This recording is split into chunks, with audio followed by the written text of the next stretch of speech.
This is Pod Populi. Podcast for the people. So I'm like, what happened? Why? Whatever. And he's like, Mommy, I'm always with you. And Mommy, I love you. And I remember going, and this is not like verbal. Right. I might have been verbal. So I'm like, where's your brother? He's like, he's right here. He's right here with me. But this is between me and you. So then I was going, what's between me and you? All this stuff. And it was, I'm shortening it, but it was all like a release. Like he was like, Mommy, I'm always with you. I don't have to be in front of you. I'm always with you. And I remember saying, my heart's broken.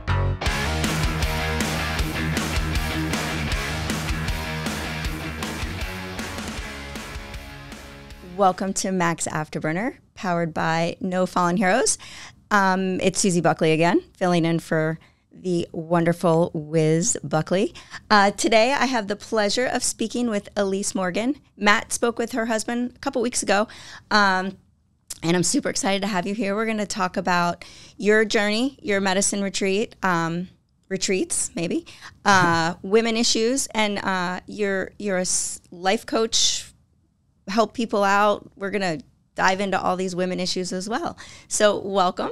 Thank you so much for having me. I am so grateful. Yes. Thank you so much. Super people like excited. you that bring people like me to the world. So thank you. Yeah. So let's start off with why you want to do the medicine and how your medicine retreat went. And then we'll move into all the stuff you're doing now because of the medicine. Okay. Well, I always give my husband props because he's actually the one that introduced me to it. So when he was going through whatever he was going through, he happened to have watched, I think his name was Eddie Penny. He likes watching Navy SEAL on YouTube. And these SEALs were speaking about this medicine. And he was a little skeptic at first, and he watched it a few times. And I forgot who it was, so forgive me, whoever you are. I know he knows the name, but he saw a Navy SEAL literally break down and like lose their shit. And it made him lose his shit, which made him remember a tragedy that he had to deal with when he was a police officer. And then it actually was like an aha moment that he has PTSD, that maybe he should look into what they're speaking about, which was the medicine.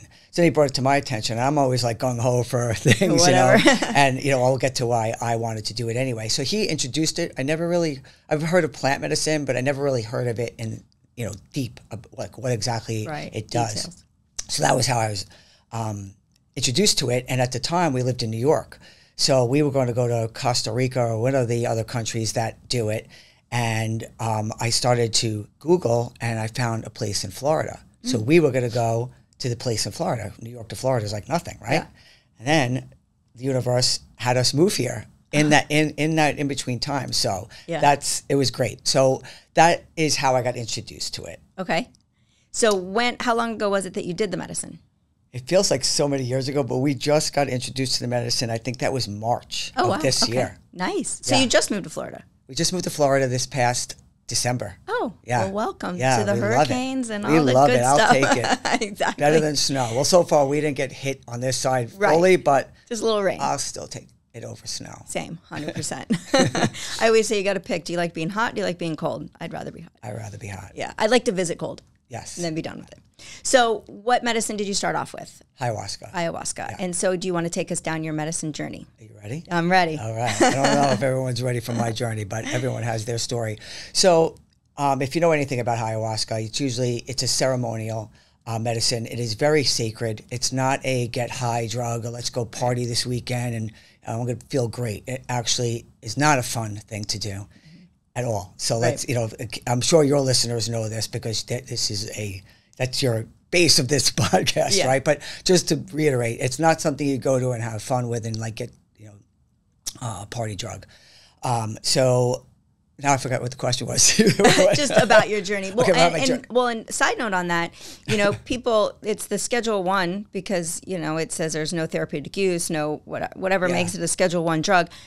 Matt always makes the comment, he was like, there is nothing recreational or fun about ibogaine, psilocybin at the dosages that you're doing for healing, ayahuasca.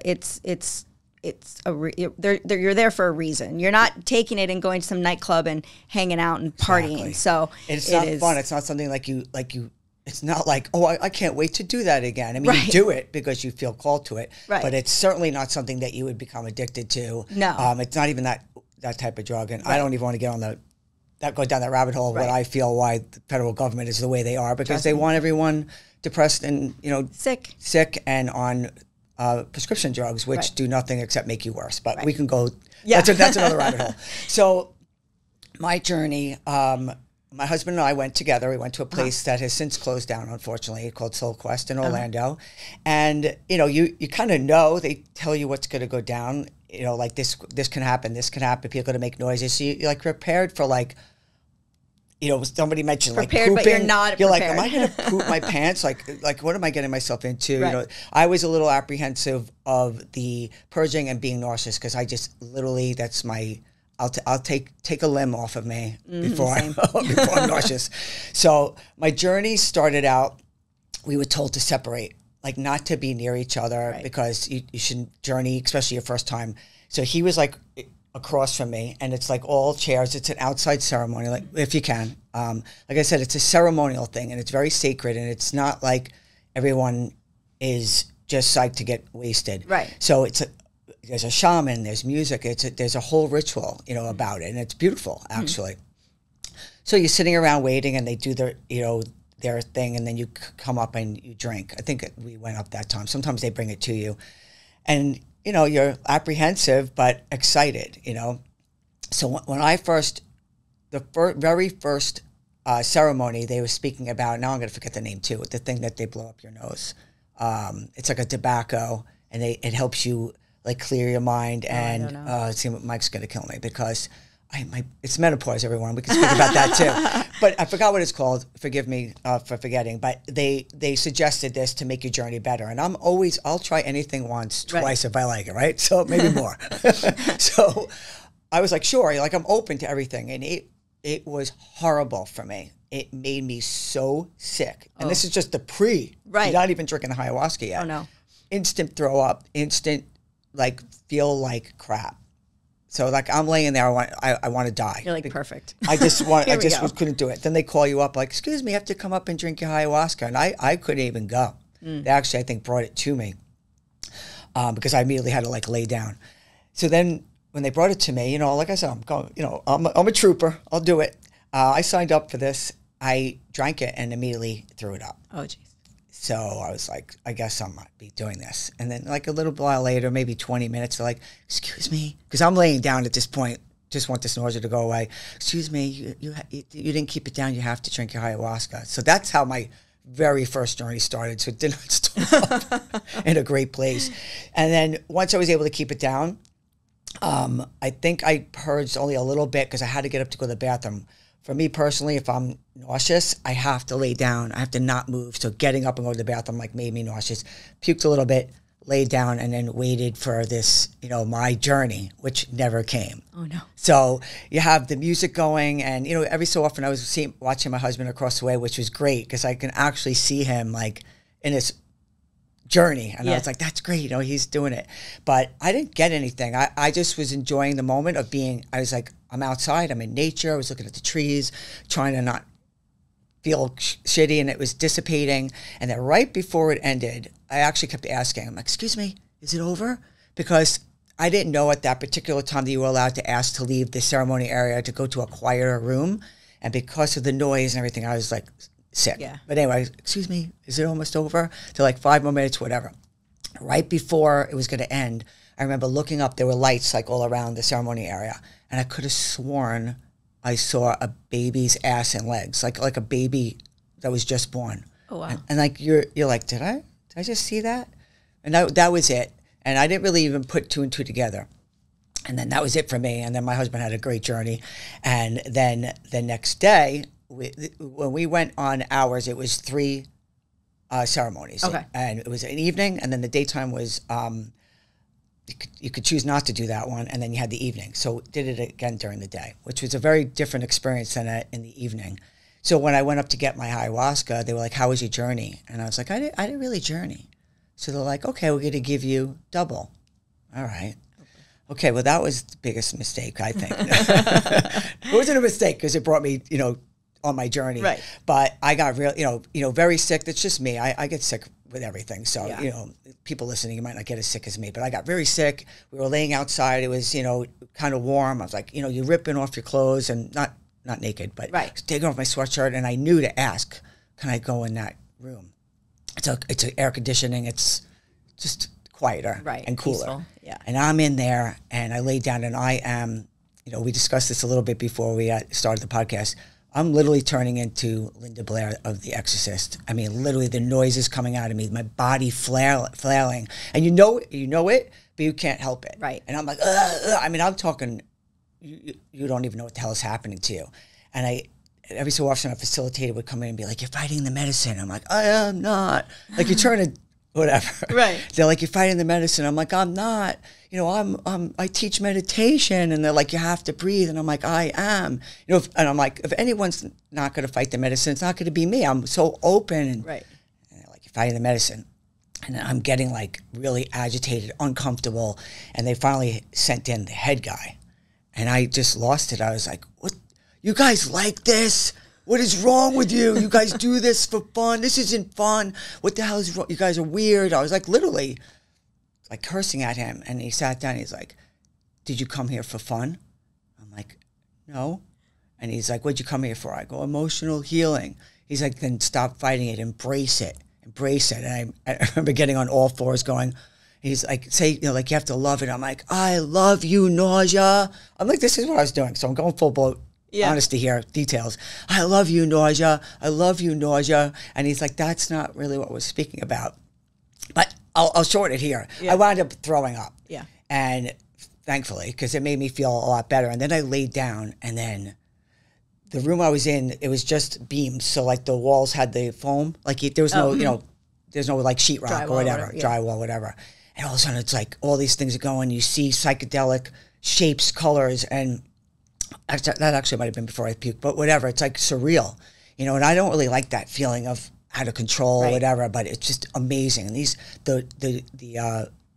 that foam or whatever was like moving, and all this stuff. And I'm like, this is crazy. And then once it stopped moving, it was showing me things. And one of the things it showed me was me holding my kids when they were little, and it was a very profound. Like I had. And I'll tell my backstory. So I've just started to tell the story out loud because I have a great relationship with my kids, and I'm always in fear that if they hear my side, they'll be defensive or whatever. But it is what it is, right? So I experienced a lot of parent alienation in my divorce, you know, a very behind the scenes way.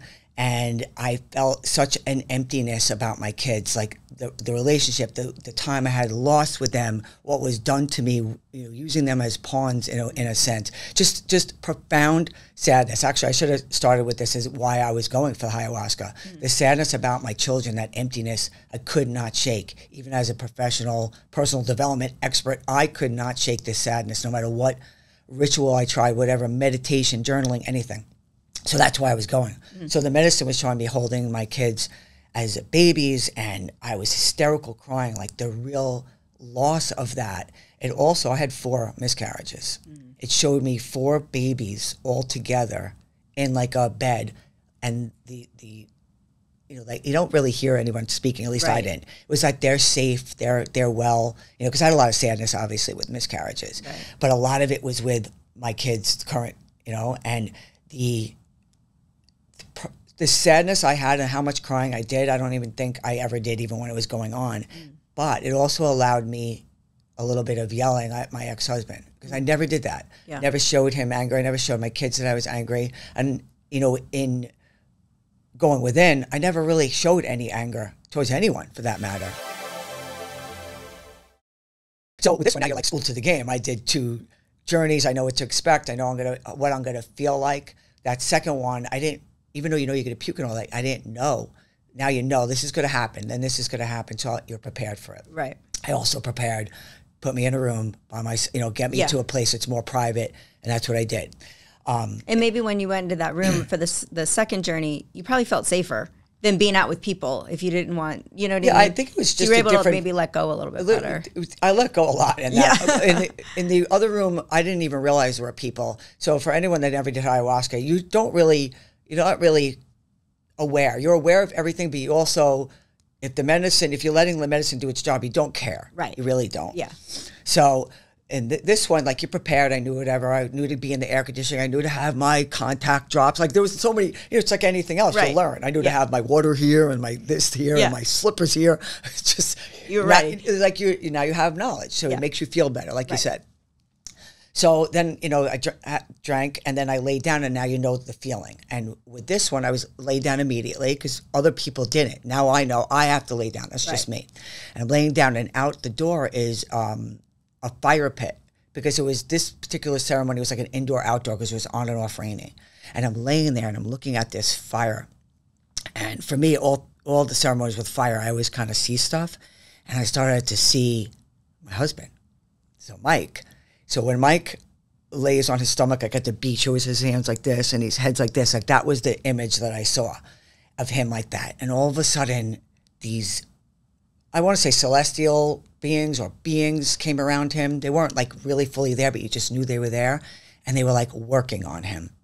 And all of a sudden, his head opened and stars came out of his brain, you know what I mean? Or his head. And I'm like, this is so, I was like practically crying. I'm like, he's awakening. Oh, this is great, because he's, he was always supportive of me and being the higher consciousness and opening your, mind to, all this self-reflection. And he supported me, but I don't think he was actually like felt it. Right. And this was like, oh my God. And I had a sister that passed away. She committed suicide. She's part of the reason why I want to help people. I could have sworn I saw her as well. So it was like a very nice scene. I don't know how long it happened. And then after that was done, that's when I started to get a little nauseous, and you purge, and I was fine with it. Purge, and it was like a one thing, ready for it. Wasn't too much. I also did not eat or drink that whole weekend, so I didn't really have anything coming up. And then after that, I laid back down, and then that's when I had this. And for me personally, you're seeing everything. It's like I can see you, I can see the walls, but things are going on like in a higher, different plane. Right. So now all of a sudden my kids are there, and they're not in front of me. It's it's weird. It's all in your consciousness, and I'm like sad again. I'm like, I miss you guys so much, and all this stuff. My oldest son goes, "Mommy, you don't have to miss us. We're always with you." And I'm like, but I haven't seen you in so long, all this stuff. And I'm like, what happened? Because it was mostly a contention between my older son and myself. I always had a relationship, but he was like weaponized against me. So there was a time where I was just, it just felt, it was horrible. And I was always very close with him. So I'm like, what happened? Why, whatever. And he's like, Mommy, I'm always with you. And Mommy, I love you. And I remember going, and this is not like verbal. Right. I might have been verbal. So I'm like, where's your brother? He's like, he's right here. He's right here with me, but this is between me and you. So then I was going, what's between me and you? All this stuff. And it was, I'm shortening it, but it was all like a release. Like he was like, Mommy, I'm always with you. I don't have to be in front of you. I'm always with you. And I remember saying, my heart's broken. I'm going to start crying now a little bit. My heart's broken. He's like, Mommy. And it's weird. He's an adult, but I think in this journey, he was maybe smaller. And he's like, Mommy, I'm going to take your broken heart. And I saw his like little hands taking like a shattered, maybe glass, whatever. Yeah. I forgot the visual I saw, putting my heart back together. Aww. And the second he finished, it was gone. And to this day, I've never been sad about my kids, like ever. Wow.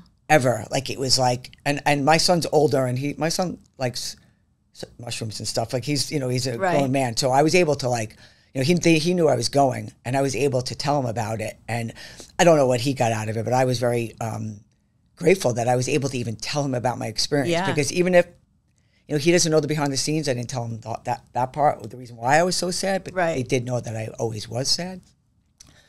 And Susie, I tell you, never have I been sad again. Wow. Never do I have that longing of like, I don't have my kids. And it was lifted. Wow. Completely gone. Yeah. So for me, that was the first, wow. Yeah, wow. That's amazing. That was a big one. So like I said to you before we spoke, when you go for ayahuasca, the medicine is going to give you what you need, not what you want. Right. So a lot of people will go with I want to see, let's say, a relative that passed or whatever it may be.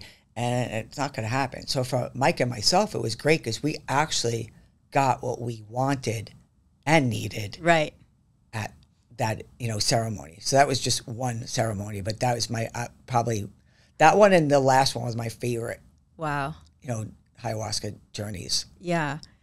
That's amazing. It's amazing how the medicine can come in and like you said, it shows you and gives you what you need. I mean, on Matt's journey, I know all the listeners have already heard his journey, but when we went and did Iboga, which is kind of the same, where you said you saw Mike with people working on him, we were sitting in the circle, the fire circle, and this one facilitator was sitting across from us, and I didn't notice anything. Matt was telling me this later. She kept looking, Matt's she kept staring at me, and I kept thinking is something wrong with me? Am I okay? Do I look like I'm what's happening? And the next day she said, did you have somebody that had passed that you were, wanting to maybe, heal from or whatever, connect with? And he's like, well, yeah, my dad and my sister. And he's like, the girl was like, there was a woman with her hand on your shoulder the whole time. And I was like, it makes me cry because, it's really what he needed. Yeah. And he didn't even go in there necessarily wanting that because he already healed from, she died in an accident, a drunk driving accident. Yeah. He had already healed from that in his first journey. But on this one, she was still there. So like you said, your kids are always with you. Yeah. The people you love are always with you. They're part of you. And it's great that you were able to move past that painful that you went through. Because it was like I explained to you, it was 15 years ago, my divorce, right. Almost. And, why wasn't that being released? And I did a lot of release work, and I did a lot of inner work, and I did a lot of stuff, right. But just for whatever reason, it was just stuck. Some part of me, it was either stuck, or some part of me, for whatever reason, was holding on to it. Yeah. I don't know, but I am so grateful just for that alone. I said to Mike, my husband, when we were done, I'm like, if I never did it again, I wouldn't even care, because that was right. Basically what I wanted. Yeah. Then when we went again, it was more for maybe the medicine will show me something I don't even know. Right. And I think if you want to hear about the second one, because what happened on the second one? I'm trying to think, did we go already? Yeah. So the second one, was it at the same place? No, the other facility that's here in Florida that Mike has wanted to work with, he invited us for free, please come down and try it. And I was a little bit skeptical because we just did the first journey. So I'm talking about 2 weeks later. Oh, wow. But, gung ho again, let's go. And, Mike has more tolerance for the stuff that I don't like, and he tolerates the medicine better than me. He doesn't have the nausea. He'll purge, but he doesn't have the nausea. So he's big on because he got so much out of it every ceremony for the most part. I was like, all right. And that one was, if you're trying to sell ayahuasca, you definitely don't want to hear about this this journey, because I'll try, I tend to do long stories, so I'll try and make it short. But everybody's is so different. Oh, everyone's you know what I mean? different. And maybe your body needed to do all that purging and to feel nauseous and to get to the point where you were able to release everything you needed to release. That's why I want to tell this part, because so in this journey, it was a smaller place. It was raining, so you couldn't even go outside. Mm-hmm. And, that, I shouldn't say it bothered me, because like I said, once you're in the journey, there could be 1,000 people around you, and it doesn't really matter. This particular journey, I was struggling, I'm talking struggling, dry heaving, physical pain, begging for this to stop. And it felt like something was stuck. And that was, even the facilitator says, wow, that was 8 hours of that. So it was 8 hours of struggling. Little bits of maybe the medicine showing me stuff. I do remember seeing Mike and my kids and giggling, a little snippet, but most of it was horrible. And I actually had to leave. So that was a 2 ceremony, for a Friday night and Saturday night, but I had to leave the next day. That's how, luckily it was here in Florida. I luckily had an Uber home. That's how messed up I was.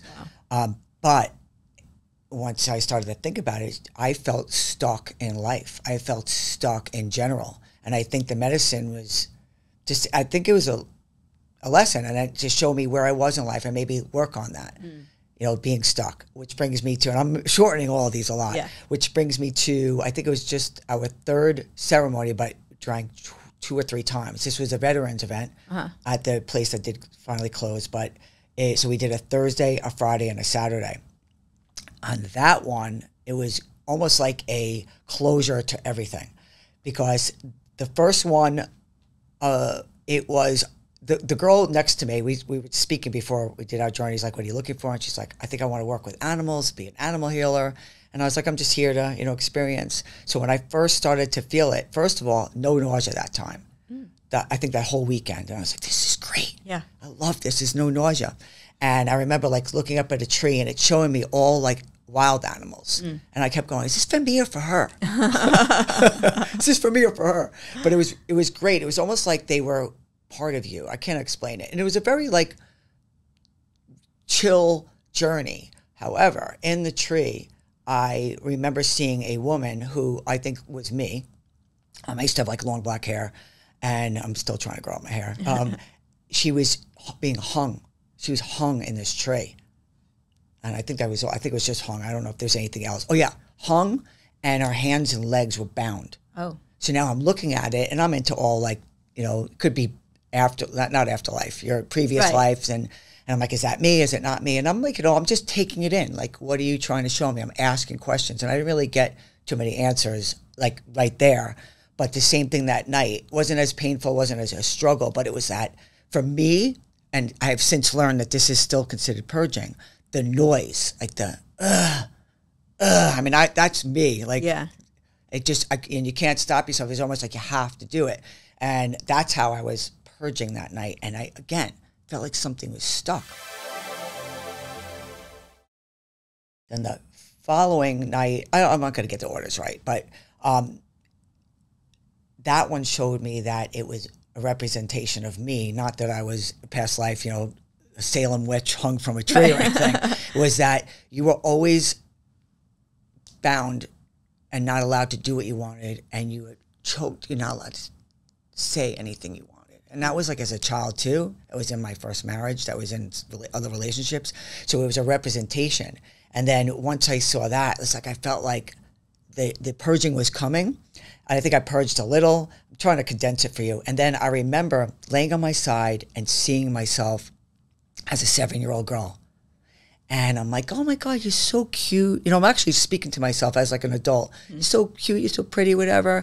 And I remember her saying like, but mommy called me fat and ugly. My mom called me fat and ugly when I was older, but she probably thought about that when I was younger. And in this particular vision, this is before I was a chunky kid, this is before I was chunky, but I'm like, fuck her. I'm like speaking to myself. Right. Like, fuck her, you're so cute. Like it was just surreal. Yeah. Then this was a great ceremony for both me and Michael. It was just the music was different. Everyone was like kind of up dancing in between. I kept laying back down because I would get nauseous.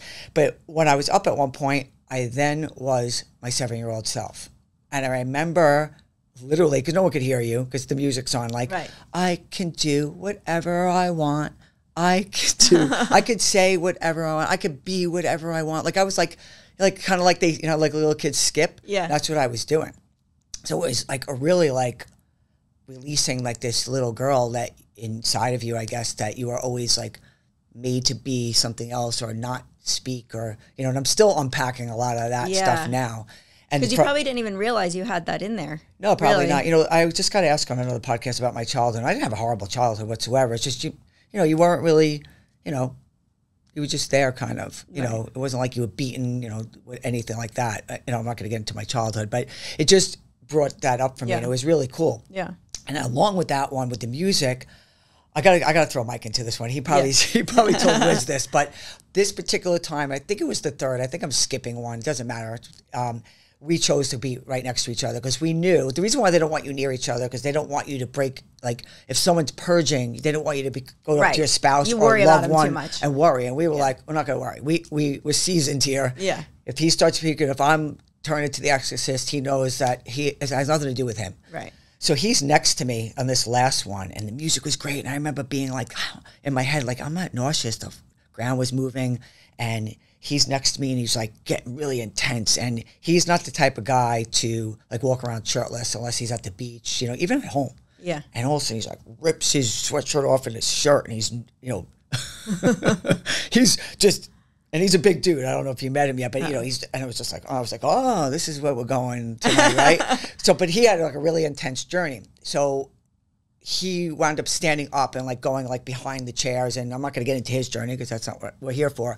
But I I kept like looking behind me to see if he was there because I felt so comfortable. Like he's like my protector and he's this and that. But then facing each other, let me back up 1 second. The very first ayahuasca weekend, we thought we had a great relationship, and we did.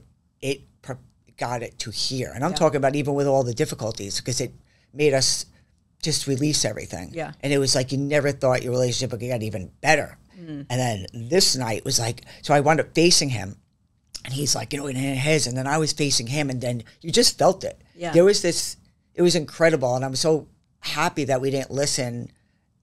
That he would have been like across the way, and it was an intense relationship feeling. I can't explain it, like the love feeling. So that for me was one of my favorite journeys because it was a little bit more fun. Yeah, no nausea. Yeah. Hung out with my child self, connected really well with my husband, physically, mentally, spiritually. It was just amazing. Yeah. But, the medicine itself is just, it's, I'm sure you've said this a million times on this podcast. It's like, it's sent from the power that creates worlds, like into somebody's brain who is open to hear, right, to mix these two plants. I mean, all of this stuff is plants. Right. It was created by God's source, whatever you want to call it. People can call it whatever they want, but it was created, and then, for a reason, Absolutely. And I mean, if you go into regular medicine, Western medicine, all of it originally derived from plants, a lot of it, and then now God knows what they did to it.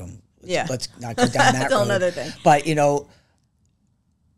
I always say to Mike, I'm like, I really feel that we're soulmates that are meant to grow together. Because some people grow apart. Right. Some people, we're meant to grow together because we're the same people, obviously, when we first met, but we're so different. So, like, I even said to him recently, I'm like, if we both met right now with what, like, maybe we were dealing with then, I don't know, maybe we wouldn't stay together. I don't know. Not that there was anything major. I was like, kind of speculating. But I feel like everything, we were meant to be together. Right. Now, like you met at the time you met because you were meant to be on this path together. Yeah, right. I mean, literally, he is my soulmate. Like, I feel like he's home to me. Yeah. And I've never had that. And not that we brag, but we're like, people strive to have this type of relationship. And I don't know if you're able to when you're younger. Maybe some people can. I mean, we met when we were older. Sometimes they'll say, I wish I met you when your kids were little. Right. And I'm like, you weren't. It wasn't meant to be that. We were meant to be together. So. Even the whole ayahuasca, I always say it wrong. I say a lot of words wrong. Mike knows that. Even that, like, I don't know. Who knows? I mean, if it's meant to be on the journey of the ayahuasca, the universe, whatever, God would have maybe put it on my path, but maybe I wouldn't have it unless I met Mike. I mean, I don't know. Yeah. But I'm grateful for it. It's been calling to me. Something's been calling to me. Yeah. Again, because I still feel, I don't want to say lost.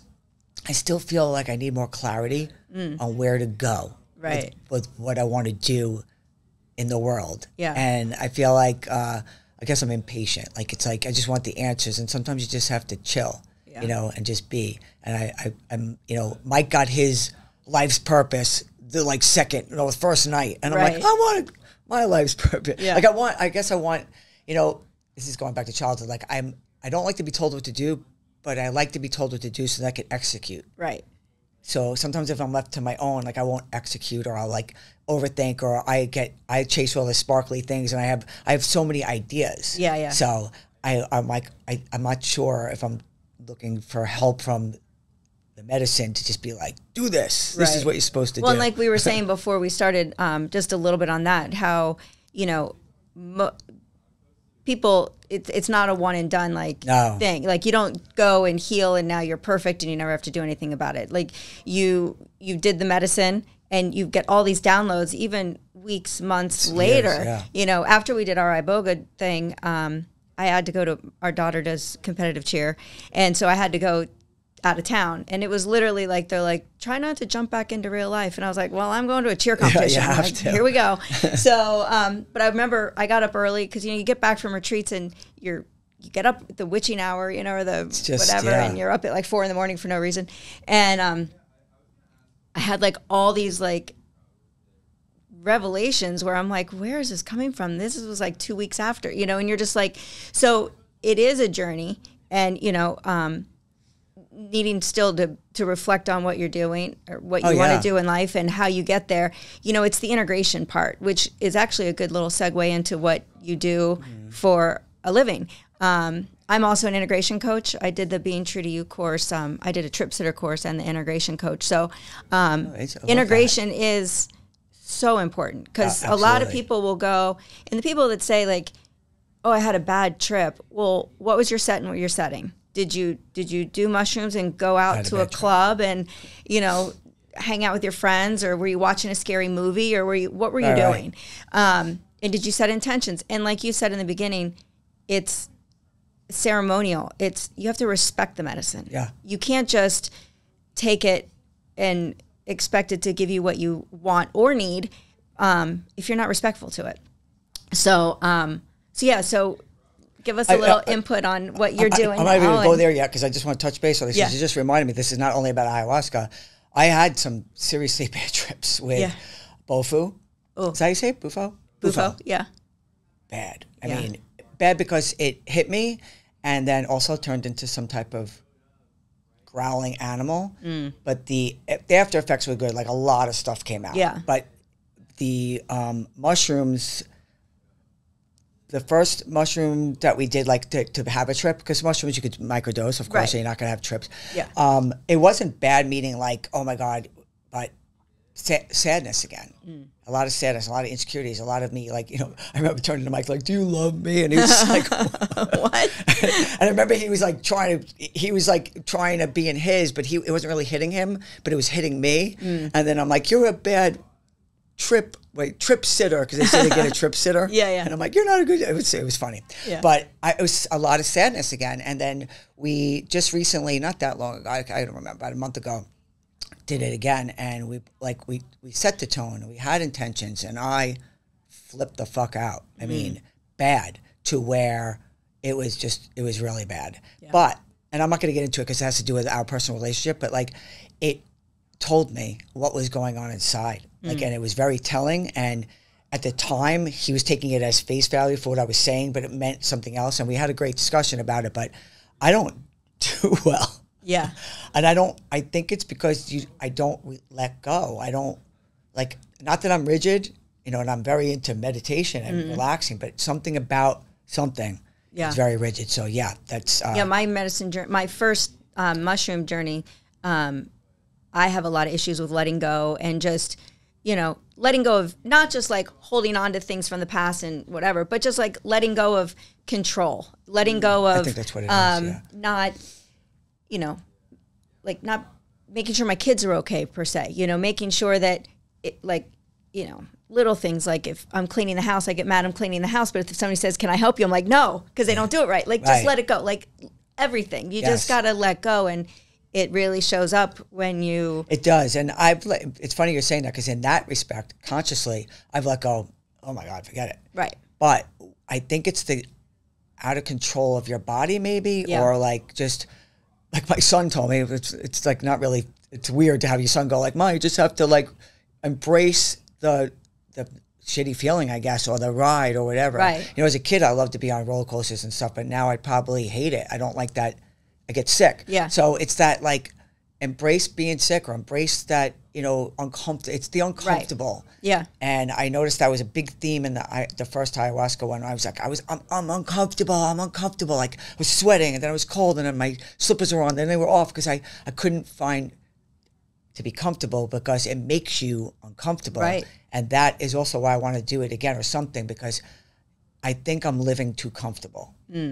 Even in my own career, like even in my own life. And I say this all the time. I think it's because, you know, I live a great life. I love my life. So, which is, what's the saying? I don't want to, like, it's something like what stops you from an unbelievable life is an amazing life, or a great life. Because if you live great and you're comfortable, you don't have much. Right.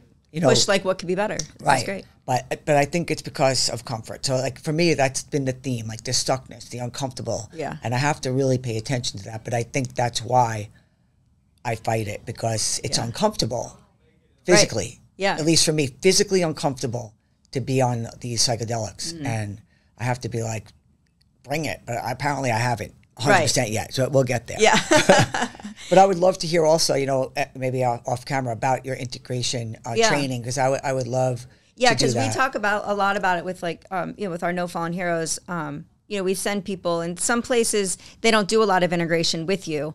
And it's really super important, because if you do the medicine and you come home and you just go right back to your same habits and patterns, you might be enlightened for a little while, or you might be able to get through better for a little while. But if you don't make changes, you're just right back in the same place. So integration is this is a great segue. And I'm not going to plug it yet because it's not out. And I'll give you guys copies. And I was doing it before at the ayahuasca, but then once I went and saw, we all went to integration there. I'm like, oh my God, this would be great. Yeah. So I have a book coming out. It originally was written when I got into coaching, and I'm kind of in the same demographic now, but it was made for midlife divorcing women. So the book itself is the concept of the book is for anyone, but it was marketed towards midlife divorcing women. But my brother happened to have read it, and my best friend happened to have read it. So my brother was like, well, this should be for men too. And I'll explain it after why. And then my best friend was like, she works in a high school. She's like, these high school students should read this book. So I'm like, let me revamp this book to be for anyone, because it's the baseline of how to create your own dream life, how to create your own happiness and inner peace, really. So that's the base of it. So once we went to integration, I'm like, these people, and I'm not patting myself on the back. I mean, you could Google half the stuff that's in the book if you want, but it's my words, it's my way of teaching or guiding you.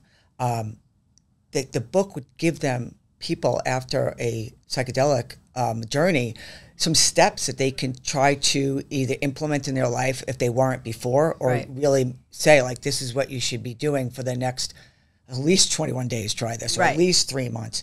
And that's where I was like, I felt a calling for that. Like, I want to get this book out. I want to get this book out for these veterans, I want to get these books out for young adults, because they're also going through their own private, craziness because of the way the world is. And they don't have to be.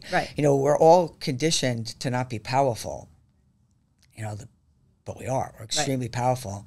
People don't realize, like, you are the creator of your own reality. You're the creator of your own thoughts. Thoughts create your world. So if you can control, you shouldn't say control your thoughts, but know what to do with them. Let them just travel through sometimes. They're not always factual. In fact, most of them are not.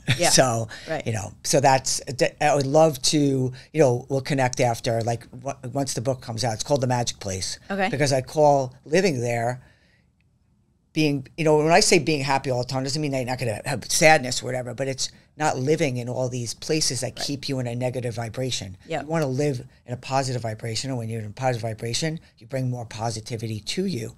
Our world is not set up like that.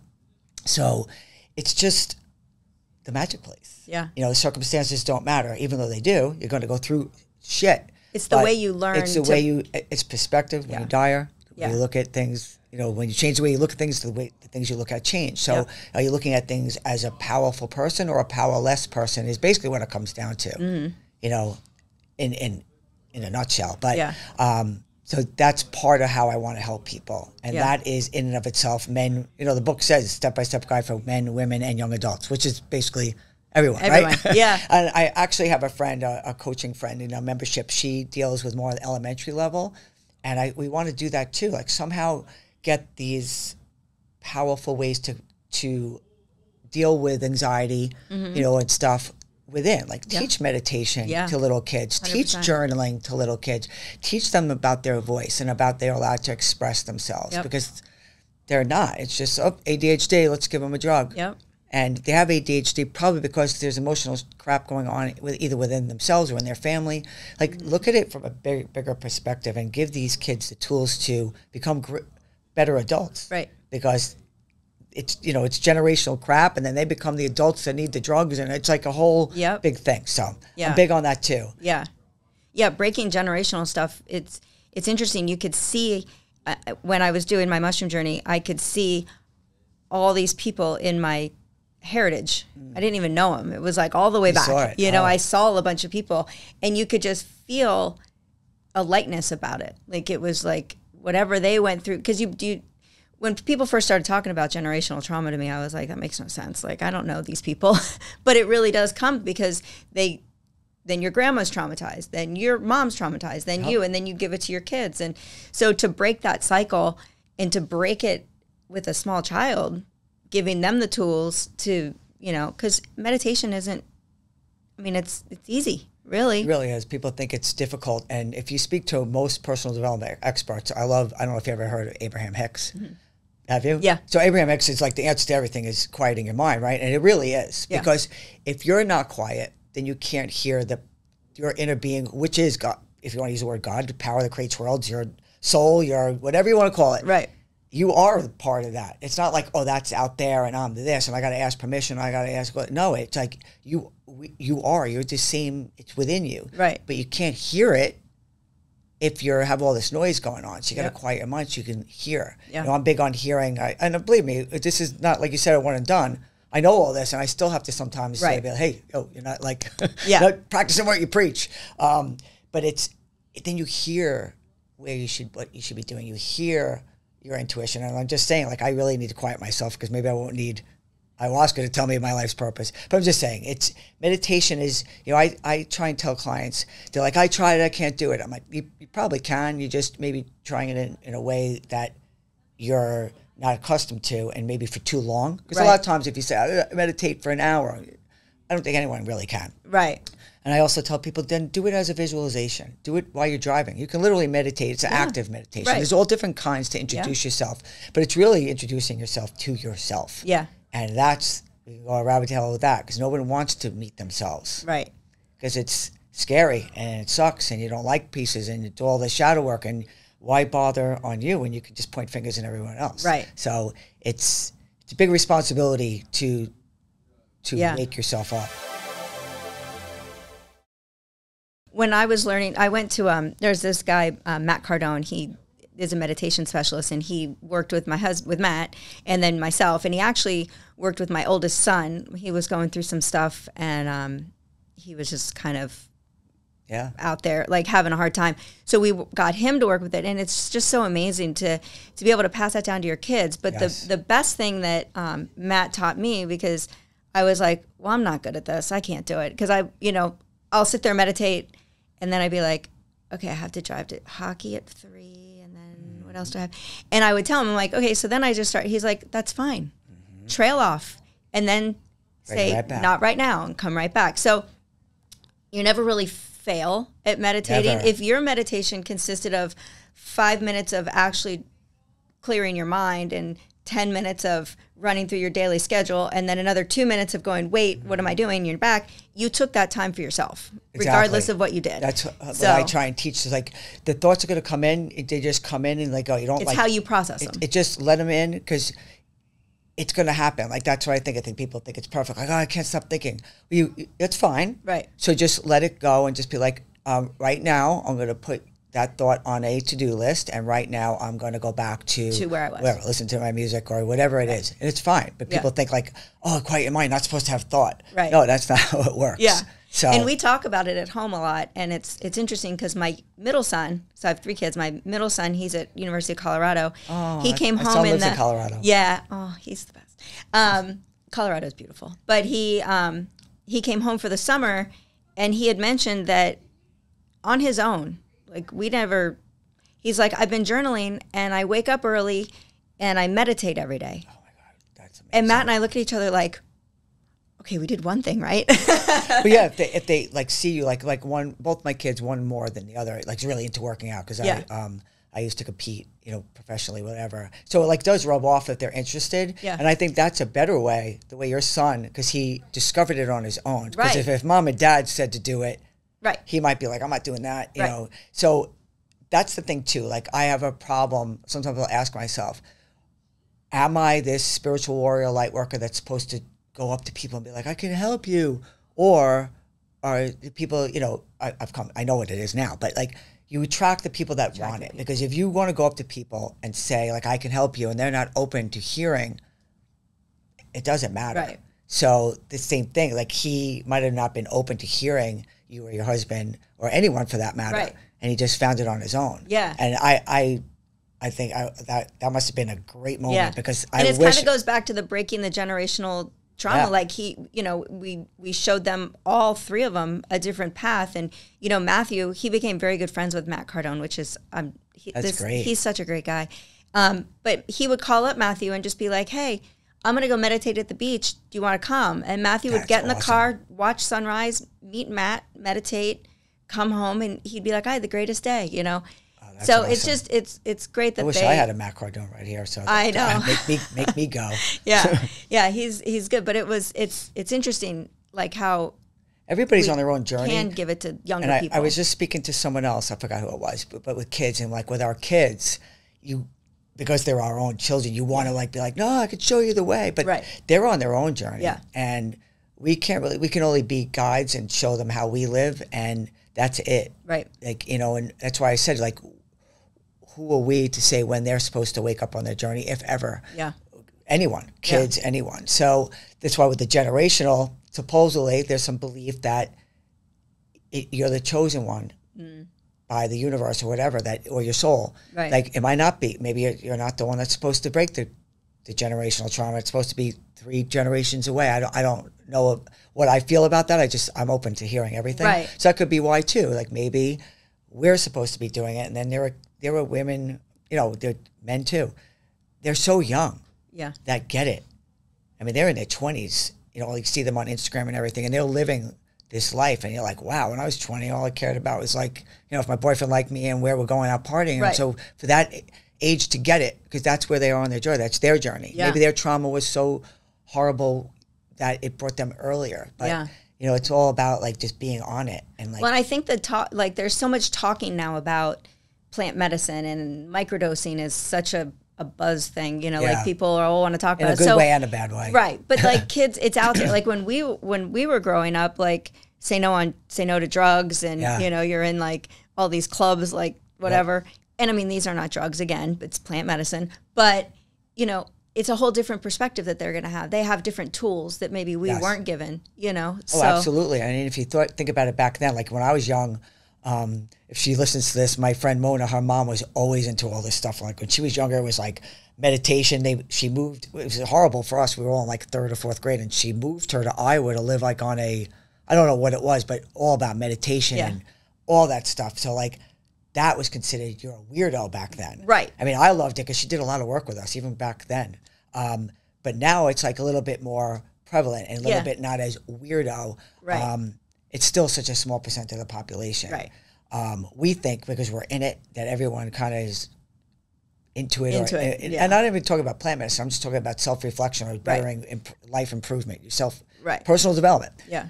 But so many are not because, the conditioning of society and the way the powers that be want the world to go. So, I feel that's what we're here for. There are many people who get all this and they just use it for themselves, and that's fine. Mm. But for whatever reason, we want to bring it to others. Yeah. And that either way is fine. Yeah. Because if we're all, I always say, we light up the world. And if we all keep lighting up the world and helping each other, the world will, they say the new earth is coming. Right. New world, new earth. It's supposedly, it's getting more and more. I don't know if we'll see it in our generation that everyone is peace, love, and all that stuff. Right. But, well, and even the people that keep it to themselves, they're still putting off a better energy. They're still putting putting still off they're still, it's fine. If they're still sharing it even though they're not sharing it. And that, if Abraham Hicks wise, you're not supposed to be going around telling people what to do. You're supposed to just be focused on you and being the most positive energy you can be, and then you'll attract other people and not really, that's why it's Abraham Hicks' fault. I'm going to call her up and say that's why I'm so mixed up.